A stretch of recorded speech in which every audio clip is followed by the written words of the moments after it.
Spanduk bertuliskan dijual terpasang di depan Masjid Fatimah Umar yang berada di BTN Makiobaji, Kecamatan Manggala, Kota Makassar, hendak dijual.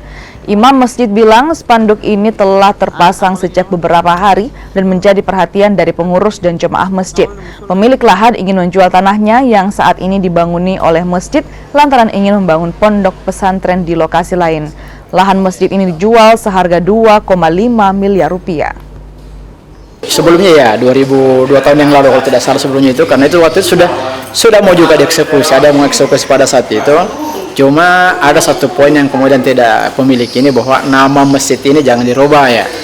Pada saat itu orang yang mau beli tidak mundur karena ya dia juga ingin mengasih nama kira-kira kalau sudah dibeli ya. Akhirnya kemudian tidak jadi. Kemudian menyerahkan kepada adiknya namanya Mahmud Mahmud adiknya itu, untuk kemudian kira-kira diserahkan semua seperti adiknya ya. Nah, tiba-tiba beberapa tahun setahun kalau tidak salah itu, lalu kemudian muncul lagi bahwa ya tetap bahwa ini mau dijual ya. Nah, belakangan ini terakhir kemudian ya betul-betul ya mereka sudah pasang ya spanduk seperti ini.